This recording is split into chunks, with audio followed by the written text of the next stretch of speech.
욥이 겪게 된 고난의 이유, 다양한 관점과 해석. 욥기는 인간의 고통과 삶의 의미에 대한 근본적인 질문을 던지는 고전적인 문학 작품입니다. 욥은 흠없는 의인이었음에도 불구하고 끔찍한 고난을 겪게 되는데 그의 고난에 대한 명확한 답은 성경 본문에서 제시되지 않습니다. 따라서 욥의 고난 이유를 둘러싸고 여러 해석과 논쟁이 존재합니다. 주요 관점들을 살펴보면 다음과 같습니다. 1점.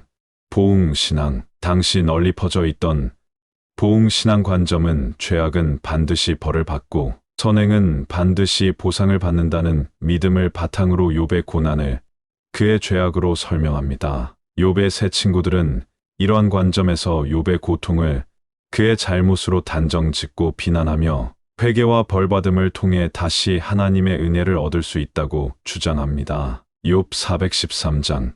문제점. 욥의 고통이 그의 죄악 때문이라는 단정적인 판단은 욥의 고통에 대한 진정한 이해를 가로막습니다. 하나님의 섭리를 인간의 논리로 해석하려는 오류를 범하며 하나님의 은혜와 정의를 제한적으로 이해합니다. 욥의 고통에 대한 공감보다는 그의 잘못을 지적하고 비난하는 태도는 위로가 되지 못합니다. 2점.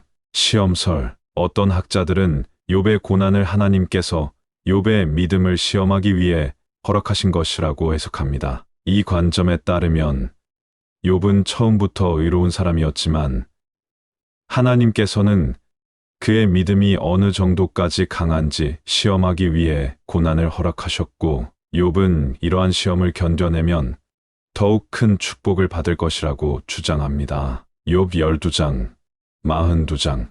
문제점. 하나님이 악한 일을 행하신다는 생각은 하나님의 본성과 모순됩니다. 하나님께서 욥의 고통을 통해 그의 믿음을 더욱 강화시키고 싶으셨다는 주장은 욥의 고통에 대한 충분한 설명이 되지 못합니다. 욥의 고난이 단순한 시험이었다면 그의 고통의 심각성과 지속성을 설명하기 어렵습니다. 3점.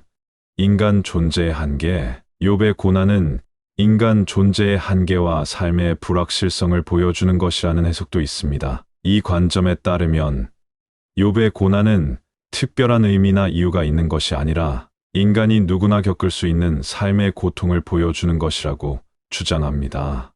문제점. 인간 존재의 한계와 삶의 불확실성을 강조하는 것은 중요하지만 욥의 고난에 대한 명확한 답을 제시하지 못합니다.